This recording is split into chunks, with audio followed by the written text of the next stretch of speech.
If you need any My Team grinds in any mode, hit up my boy Witty for safe, reliable, and the cheapest grinding services around. Hit him up on Twitter. You won't be disappointed. Yo, what is good, YouTube? Welcome back to another JC2K video. In today's video, we are going to be ranking the top 10 best power forwards in NBA 2K25 MyTEAM. Right now, I do not believe that I missed any cards. It is possible I may have missed one. If I did, you think so anyway? Let me know in the comment section down below. But this should be a pretty good list, pretty good video, and I hope y'all are looking forward to it. If you haven't already, make sure you hit that subscribe button. I upload every single day, multiple videos a day. Would really appreciate it if y'all do subscribe. Without further ado, let's hop right into it. So, starting off at number 10 is an inside big who is not much of a shooter, but is still a very good card because of his size, and that is Kareem Abdul-Jabbar. I just think at 7'2", his 89 speed and agility is noticeable. His standing dunk is elite. His player build is massive. That size is really valuable at the powerful position. It just absolutely is. He gets these really good animations around the rim at times that are just mainly because he's really big. He's an extremely good card and definitely an elite level option at the power forward position, no doubt about it. He's just not a high level shooter, and that certainly holds him back, and it holds back this next card as well. Wilt Chamberlain, another dominant inside big who can technically stretch the floor a little bit, but isn't going to do much of it. He's 7'1" with an 8-foot wingspan, incredible size, elite wingspan, great speed, great finishing, and great defense. The problem again is you're looking at a 63 ball and a not very good jump shot. It holds him back. If you are an elite level player, it will hold you back a lot less, but most people are not high enough level at the game offensively to be able to truly use Wilt and Kareem to their maximum potential, because it's not easy to do. And they're very good cards, but they're also, in all honesty, in some ways, pretty high skill cards in terms of the style of offense you want to run to make them effective on that end of the court, because their spacing can be an issue otherwise. But with that being said, still very good cards, still deserving of top 10 spots. Number 8 is going to be Rudy Gobert, 7'1" at the power forward position, 7'8" wingspan, similarly to Kareem and Wilt. Massive, but not a great shooter. With that being said, he's got a higher three ball than both of them. He also has a better jumper than both of them, and he has plenty of space badge-wise, because you can add Deadeye, you can add set shot specialist, you can add slippery off ball, you can add basically every single important badge he needs. You're not going to be missing anything important for his center. 67's a little better, and honestly, his jumper is also better. It's on quick, and it's just a better jumper than both Wilt and Kareem, in my opinion. It is not a terrible shot. It's not amazing, but it is hittable. He even has pro dribble style and KD escape, which is so dumb, but like, he could low-key catch the ball and do something with it, which is ridiculous to say, but you could low-key kind of speed burst a little bit with Rudy Gobert. Really good card, and I mean, you can argue him higher than this if you wanted to. It's still the limited shooting that I think is going to hold him back from most people, and the power forward position is also loaded from this point on. This is just an extremely deep position, but Rudy goes number 8, and then Jaren goes number 7. Jaren is not as big as Rudy, but I will say Jaren does have the benefit of a very large player build that certainly does strengthen the card. Lee wingspan is still very good at 7'4". He's got a money jump shot. Defensively, he is high level and versatile, good on the perimeter. 90 speed again is very, very nice. That's the one thing Gobert doesn't really have, is great speed. Jaren does give you that, and his jumper is also incredibly money, much better shooter than Gobert. I think that's the main reason that I put him at 7, and I put Gobert at 8.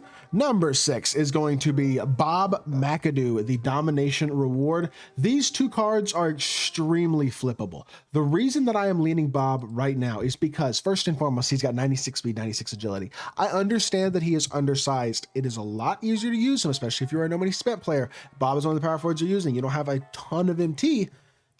Well, Larry Markin and Kobe White duo. Larry can guard your fours. Bob can guard whatever you need him to guard, really, 1 through 3. Elite level defensive card and incredibly fast. Great dunker. Awesome jump shot as well. I think if you use him properly on defense, he is better than Jaren Jackson Jr. Extremely high level card. I just am not willing, selfishly, to grind for him, I guess, but he's an extremely good card. No doubt about that in my mind whatsoever. Next up at number 5, we have Giannis Antetokounmpo, the Greek freak, who is honestly better at small forward than he is at power forward. His size is a dominating factor at small forward, and his physicality. At power forward, he does not get that strength because, again, he's going up against guys like Wilt Chamberlain and Rudy Gobert. The speed is incredible. The size is very good. The combination of the two is still absolutely dominant, which is why he's a top 5 card, but he's not quite as ridiculous at the power forward position than he is at the small forward position. He's also just not an elite level shooter, so when he has less of a mismatch as a pick and roll type guy or catching and attacking generally a lot of mismatches, he's a little bit less valuable at power forward. Obviously still a great card, still top 5. Honestly, his opal would also be right around this 5, 6, 7 spot, another elite level card, but there are 4 that I think are better. I just don't think Giannis quite spaces the floor enough. Joel Embiid, I mean, he's not as fast as Giannis and he's not as glitchy with the ball in his hands, but he is a much better shooter. He's a 7-footer with a 7'5" wingspan, and he's still got 90 speed, 95 standing and driving, elite defense, extremely well-rounded badges. Better jumper than Giannis, or at least probably just, I would say probably better overall, as well as much better shooting stats and badges. Very, very good floor spacing option at the power forward position, and he's got good defense and slashing and speed and all that as well. He's an elite level card. This is where the highest tier of power forward starts. Chet Holmgren is next. Chet's jumper, maybe not quite as good as Embiid's, but player build is a bit bigger. He's an inch taller, 7'6" wingspan. He is a little bit lankier, and that's with that low weight and that thinner player build, but he is glitchy defensively. He's very Wemby-esque in terms of his animations, his length, things of that nature, and I think still an elite level slasher, can do some stuff off the dribble. His fade to both sides is elite, which is extremely useful. Chet is a very high tier card, and I think he is personally number 3 at the power forward position.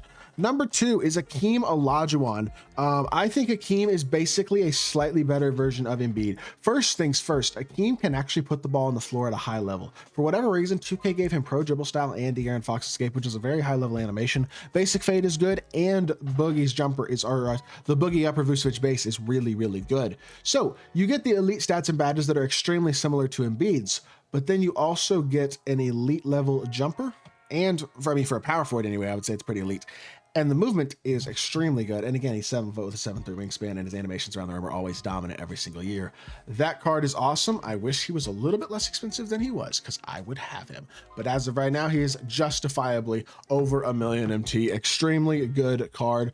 But at number 1, I don't think it is all that arguable. 2K is so dumb for this. It is so annoying. Not 2K. 2KDB is so dumb for this. This should be extremely simple, I would say. I don't know. I think, whatever. There's some sort of mistake. It is what it is. You can't search 100 overall players right now on 2KDB. I don't know why that is. Hopefully they get it fixed. It's kind of dumb.